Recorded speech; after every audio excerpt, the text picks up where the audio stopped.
Welcome back to SJG Perspective. This is part 3 of the Whitney Webb article I'm reading, the bipartisan attack of the Transition Integrity Project, of the laying out the color revolution that is taking place and the coup that is presently happening to take the election come November 3rd here in about a week and a half. Okay, this next article or this next section we're going to read is one of the most important. The next 2 articles or sections. So these are the most important out of all of them.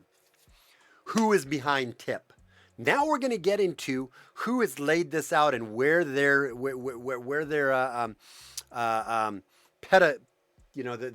their history of their resume, who they are.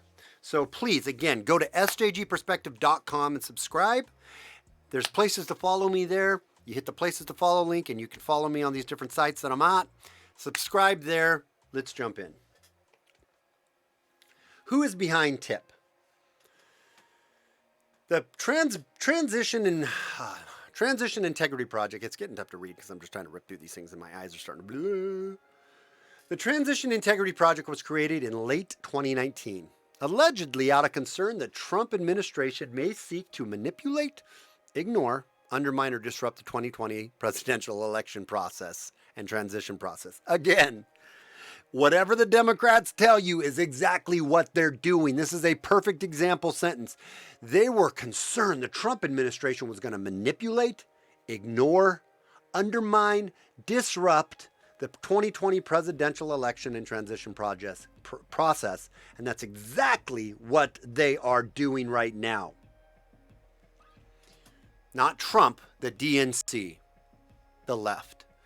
It was co-founded by Rosa Brooks and Nils Gilman, and its current director is Zoe Hudson.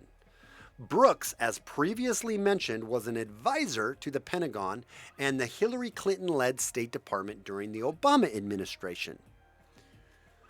She was also previously the general counsel to the president of the Open Society Institute. Where have we heard the Open Society Institute? Could have segued that quicker. My bad. I lost where I was.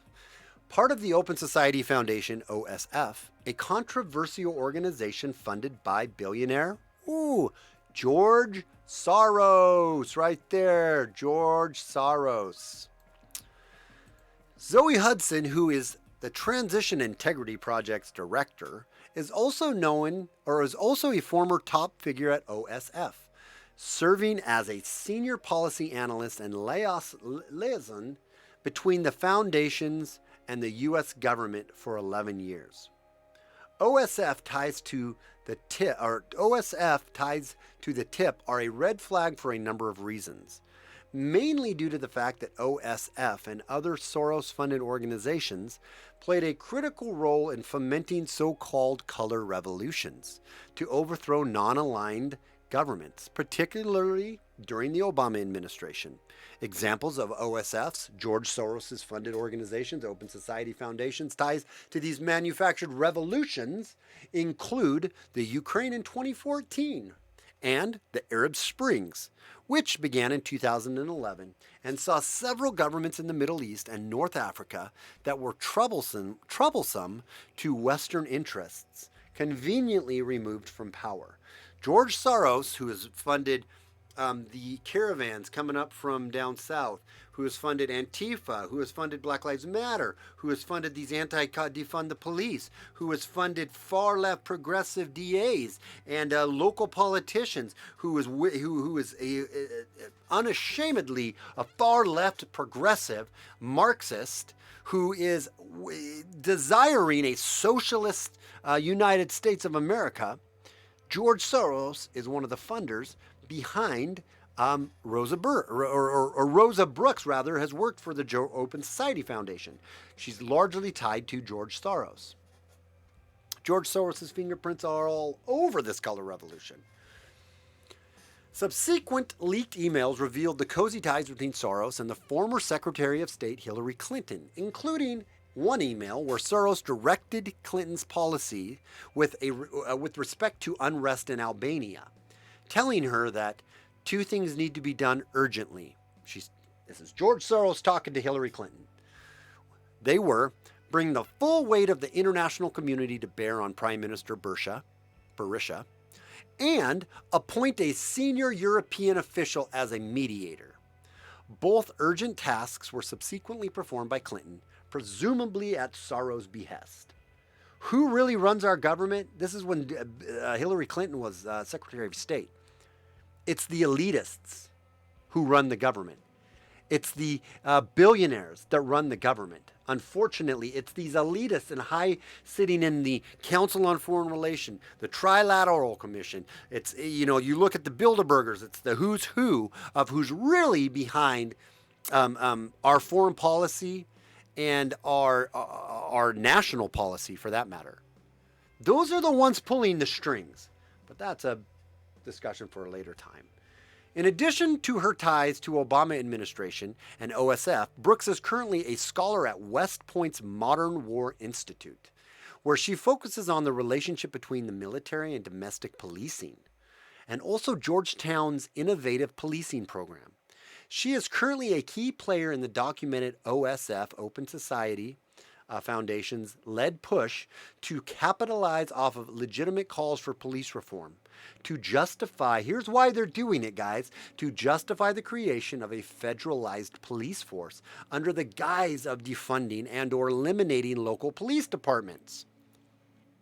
Brooks' interest in the blurring line between Brooks' interests in the blurring line between military and police is notable given her past advocacy of military coup to remove Donald Trump from office and the Transition Integrities Project's subsequent conclusion that the military, they may have to step in if Trump manages to win the 2020 election, per the group's war games as we described above. Brooks is also a senior fellow at the think tank New America. Again, Hillary Clinton's tied to that one. New America's mission statement notes that the organization is focused on honestly confronting the challenges caused by rapid technological and social change and seizing the opportunities those changes create. It is largely funded by Silicon Valley billionaires, including Bill Gates, Eric Schmidt, Reid Hoffman, Jeffrey Skoll, Pierre Odumoir. In addition, it has received millions directly from the U.S. State Department to research ranking digital rights, Google ranking digital rights. Notably, of these funds, Reid Hoffman was caught meddling in the most recent Democratic primary to undercut Bernie Sanders' candidacy during the Iowa caucus. And while others, such as Eric Schmidt and Pierce Odumoir, are known for their cozy ties to the Clinton family and even ties to Hillary Clinton's 2016 campaign. Okay, I'm going to do the next one on the Never Trumpers. These are the people that are behind pushing this color revolution, these war games. They're the ones that are big players in orchestrating what we're seeing happen, guys. What we're gonna see happen. You need to share this and get this out and wake people up to this. It's our only hope to expose the scum elite predator class. It's our only hope to do it. Because there are this fourth industrial, industrial revolution, fourth industrial revolution is what they're mostly talking about here. But when they're talking about honestly confronting the challenges caused by rapid technological and social change and seizing the opportunities those changes create, what they're talking about is the new change that you've heard it being talked about with COVID, right? Of how it's changed the world and it's brought us, we need to be closer, and it's brought us all closer, and it's made us all realize the people that are behind Donald Trump not wanting to get into office are because they want to see America fall. They do not want to see America stay strong and have the constitutional America that we have had. That is not the point here. So that was on this bipartisan. That was the left side of the bipartisan, what I just told you about. The next episode, we're going to talk about the Never Trumpers, right?